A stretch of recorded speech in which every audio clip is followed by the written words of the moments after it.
रे मीनली, सुन, जो सुना वो सच है के थारी जिठानी संध्या पागल हो गई है के? अरे हाँ हाँ, खबरों में बता रहे हैं कि उन्हें इलाज के लिए भेज रहे हैं। हाँ रे मीना बिंदली, हमने सुना है वो अपने पागलपन में उल्टे सीधे बयान दे रही है। अरे पागल तो तुम सब हो गए हो, जो कुछ भी बोले जा रहे हो। हमारी जिठानी ना कोई पागल को नहीं हुई। हाँ, और इन अखबार वालों का क्या है? इन्हें तक खबर छापती है, कुछ भी बोलते रहते हैं। कोई पागल ना हुई है, वो बिल्कुल सही है। और तुम लोग हो कि यहाँ मुंह उठाकर मुझसे पूछने आ गया? जाओ यहाँ से, चलो यहाँ से, कोई पागल ना हुई है। शर्म आ रही है बताने में, इसलिए तो कुछ नहीं बोल रही। मुझे कोई शर्म ना आ रही। वो सुबह आ गए काट के ना काट के दुश्मन अनाज के, कुछ ना हुआ उन्हें।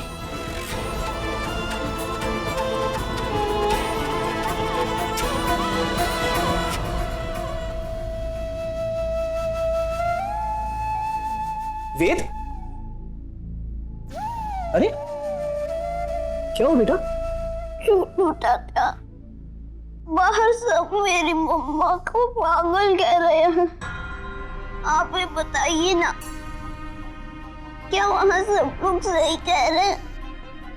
मुझे मेरी मम्मा से मिलना अभी।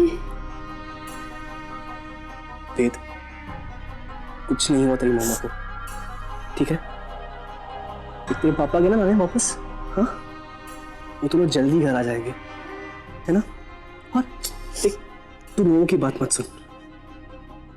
छोटू चाचा है ना तेरे साथ, सब ठीक हो जाएगा।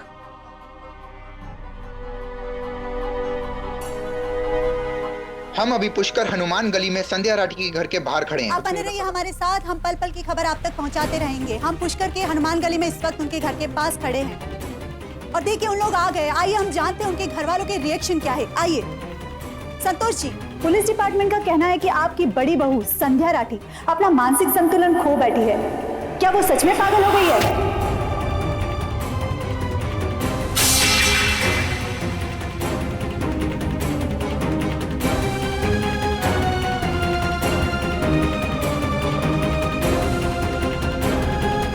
लीजिए सर जी, आपका काम कर दिया मैंने।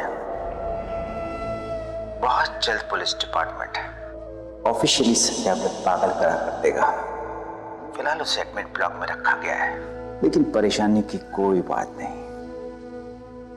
लेकिन एक बात आपकी समझ में नहीं आई, वो आदमी और आरजू दोनों आपके मुट्ठी में थे, फिर आरजू को आपने अस्पताल क्यों पहुंचाया? खत्म कर दिया होता दोनों को तो सारी टेंशन ही खत्म हो जाती। और अब आरजू अपने होश में आई तो सब उगल देगी। संध्या ने मेरा नाम लेकर सारा खेल बिगाड़ दिया।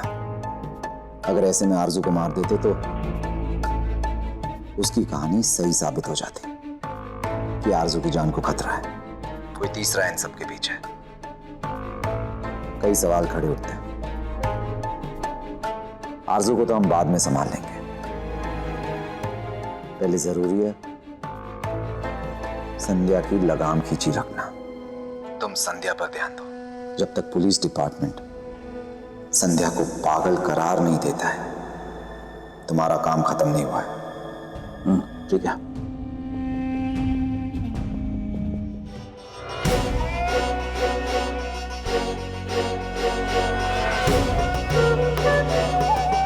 मुझे पता चला है।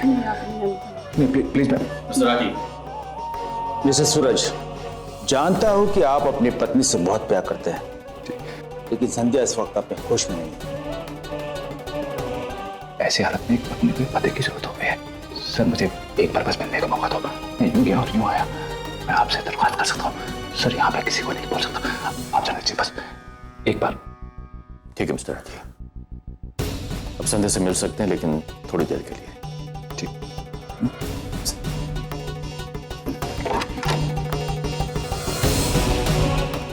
जी वो मंत्री पुरुषोत्तम ने एक बहुत बड़ी चाल चली है। उसने मुझे पागल साबित करके आरजू की बेगुनाही और अपने गुनाहों को सामने आने का रास्ता रोका है। सूरज जी, उसने बहुत बड़ी चाल चल दी है सूरज जी। कानून के हिसाब से पागल का दिया गया कोई भी स्टेटमेंट सही नहीं माना जाता। पर आरजू के लिए हमारे पास कोई सबूत नहीं है। आरजू कानून के हिसाब से एक आतंकवादी है अभी भी। हमारे पास कोई पुख्ता सबूत नहीं है आरजू की बेगुनाही साबित कर देगा। आज की डेट में आरजू अपने बारे में कोई भी गवाही देगी, कुछ भी बोलेगी, उस पर कानून विश्वास नहीं करेगा।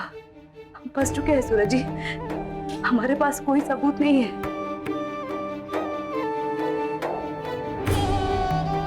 इसका मतलब ये होना कि सच्चाई हार जाएगी। नहीं सूरज जी, सच्चाई कभी भी इतनी कमजोर और झूठ कभी भी इतना ताकतवर नहीं हो सकता कि इतना बड़ा झूठ जीत जाएगा। सूरज जी, इस लड़ाई में भी अर्जुन को अपने कृष्ण की जरूरत है। मुझे आपके साथ की जरूरत है सूरज जी। मैं तो कल भी आपके साथ था, आज भी हूं और हमेशा रहूंगा।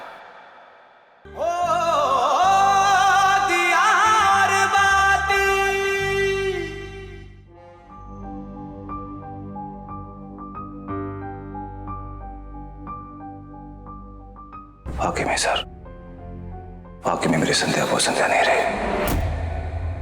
पता नहीं क्या हो गया उनको, बड़ी अजीब सी बहकी सी बातें कर रही थी वो। संध्या को इलाज की जरूरत है सर, वो पागल हो चुकी है। सूरज संध्या को पागल बोल रहा है? आखिर चल क्या रहा है इसके दिमाग में? या संध्या की कोई चाल है जिसमें अपने पति को शामिल किया है उसने? इसलिए मैं चाहता हूं कि मेरी पत्नी संध्या जी का इलाज बढ़िया से बढ़िया अस्पताल पुष्कर के दिव्या ज्योति अस्पताल में हो। दिव्या ज्योति हॉस्पिटल, जहां आरजू भी है? अच्छा, तो संध्या ने आरजू के आसपास रहने का प्लान बनाया है, लेकिन थोड़ी देर में आरजू को होश आने वाला है। नहीं, मैं ऐसा होने नहीं दे सकता। पति हूं सर उनका, अब एक पति होने के नाते इतना तो अधिकार है ना मेरा कि मैं अपनी पत्नी का इलाज बढ़िया से बढ़िया करवा सकूं। आप चिंता मत कीजिए, मैं अपनी जिम्मेदारी लेता हूं। प्लीज। ठीक है मिस्टर, आप वही करिए जो आप चाहते हैं। ठीक। संध्या बेनी,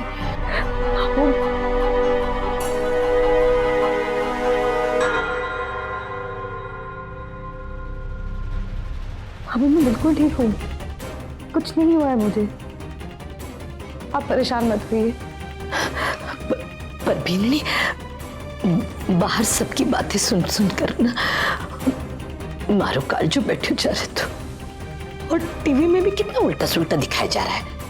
पर मारे को उम्मीद थी कि हमारी संध्या बीनी ना बड़ी हिम्मत वाली, उससे कुछ ना हो सके हमारी बीनी। अब वो आपका प्यार और आशीर्वाद ही तो है मेरे पास, जो मुझे हमेशा सहारा देता है और मेरी रक्षा भी करता है। आप परेशान मत होइए, मैं बिल्कुल ठीक हूँ।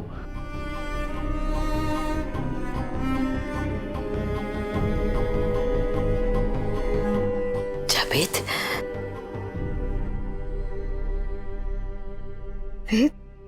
हाँ,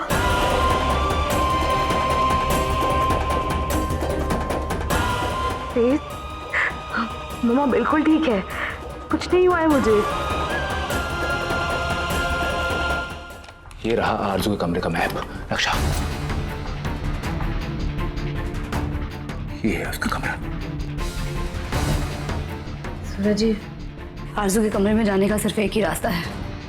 उसके बाथरूम में जो एग्जॉस्ट फैन लगा हुआ है, उसी की जगह से उसके कमरे में जाया जा सकता है। दिक्कत वो ना है, दिक्कत ये है कि आरजू का कमरा 8वें फ्लोर पे है और 8वें फ्लोर पे जाने का सिर्फ और सिर्फ एक रास्ता है, ये वाली पाइपलाइन में। हाँ, आप चिंता मत कीजिए, मैं सब संभाल लूंगी। आरजू को बचाने और इस मिनिस्टर का पर्दाफाश करने के लिए मुझे जो कुछ भी करना पड़े ना, मैं करने के लिए तैयार हूँ सूरज जी। आप बस इतना ध्यान रखिएगा कि मेरे जाने के बाद कोई पीछे से मेरे कमरे में ना आए। नहीं, उसके लिए मैं बाहर हूँ ना, नजर रखता हूँ। ठीक है, अपना ध्यान रखिए।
शातिर दिमाग एक जैसा ही सोचते हैं। जिस रास्ते से तुम आरजू तक पहुंचना चाहती हो उसी रास्ते से मैं तुम तक पहुंचा हूं। अब मेन डोर तो कोई यूज कर नहीं सकता है, क्योंकि वहां तुमने अपने पतिदेव को चौकीदार बना के बैठा दिया।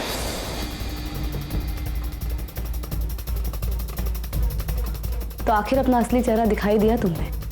थोड़ा इंतजार ही कर लेते, आरजू के होश में आने की देर है। फिर तो दुनिया के सामने तुम्हारे सारे नकाब उतरने वाले थे।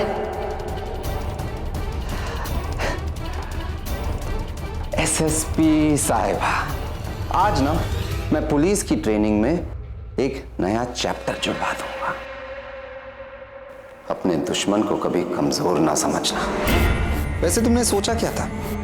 एक मामूली सी पुलिस वाली पुरुषोत्तम को खत्म कर देंगे।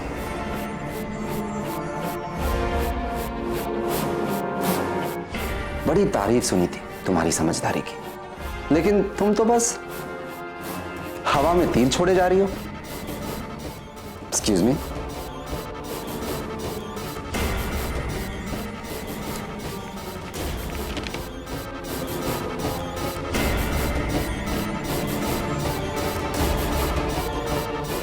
कच्चा सा प्लान अपनी चालों से मुझे पुरुषोत्तम को बांधने चली थी तुम। मेरा नाम इस केस में उछाल दिया ताकि मैं आरजू का कुछ बिगाड़ नहीं सकूं। ये जो छोटी छोटी सी जीत तुम्हें मिली है ना, उसने गलत फहमी में तुम्हें डाल दिया है कि तुम मुझसे ज्यादा शक्ति रखती हो। क्यों भूल गई कि तुम खतरनाक हो, लेकिन कानून की लगाम से बंधी हुई हो, और वो लगाम हमारे हाथों ने पकड़ रखी है।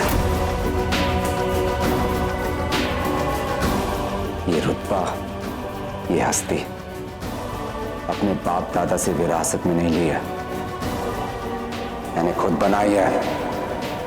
मेरी सियासत की नींव बहुत मजबूत है। तुम तो बस इस सिस्टम का छोटा सा हिस्सा, अदनी सी सिपाही, और मैं रोज इस सिस्टम को अपनी उंगलियों पर नचाता हूं। पुरुषोत्तम, वर्दी के कपड़े के पैसे तुम जैसे नेता ही सैंक्शन करते हो, लेकिन इस वर्दी से जुड़ा फर्ज और जुनून वो हमारे अंदर से आता है, जिस पर कोई लगाम काम नहीं करती। वहां सिर्फ काम में आता है तो हमारा धर्म, एक पुलिस ऑफिसर का धर्म, कि हर एक गुनहगार को उसके अपराध के हिसाब से सजा मिले, न्याय हो, सत्यमेव जयते, सत्य की जीत हो। तुम जैसे नेता तो बरसाती मेंढक के जैसे हर 5 साल में जनता के वोटों की भीख लेकर पैदा होते हो, लेकिन हम हर उस पल में पैदा होते हैं जब देश से गद्दारों की सफाई करने की आवाज उठती है। एक सिपाही जब शपथ लेता है तो उसे अपनी आखिरी सांस तक निभाता है, और हमारी शपथ की ताकत और पालन किसी तुम जैसे झूठे नेता के झूठे वायदे या शपथ जैसा नहीं होता, ये निभाए जाते हैं।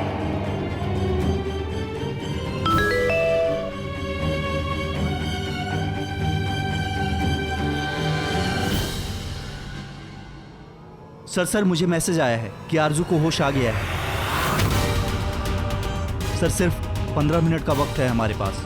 आरजू से सिर्फ 15 मिनट के लिए मिल सकते हैं, क्योंकि आधे घंटे का वक्त है इंक्वायरी होने में। कमिटी, पुलिस और अधिकारी उसका बयान लेने के लिए आ जाएंगे। तुम घबराओ मत, मैं आरजू को कुछ नहीं करूंगा। अब जब तुमने नेताओं की इतनी तारीफ कर ही दी है तो ये भी जानती हो कि नेता दिमागी राजनीति में माहिर है। बस मैं वही करूंगा। आरजू तुम्हारी बातों में नहीं आएगी। एसएसपी संध्या राठी, मैं जानता हूं तुम इलाज के बहाने इस अस्पताल में सिर्फ आरजू के पास रहने के लिए आई। मैं जानता हूं कि तुमने कुछ बहुत बड़ा सोचा है, लेकिन तुमने अब तक मेरी ताकत देखी ही कहां है।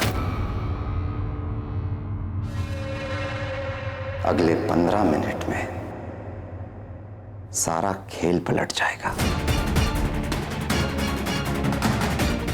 मैं जानता हूं कि तुमने बहुत कोशिश की आरजू को निर्दोष साबित करने के लिए। अब मैं थोड़ी सी कोशिश करूंगा और आरजू खुद आतंकवादी बनके कमिटी, पुलिस डिपार्टमेंट और दुनिया के सामने आ जाएगी। बस फिर केस खत्म।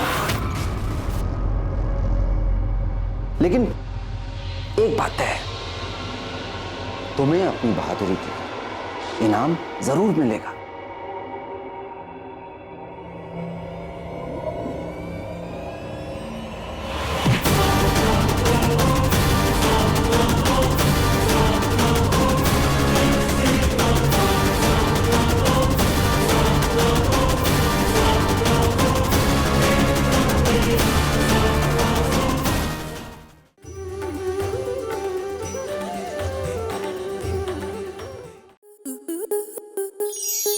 स्टार प्लस के ऐसे ही और बेहतरीन लम्हे देखने के लिए सब्सक्राइब करें हमारे YouTube चैनल को।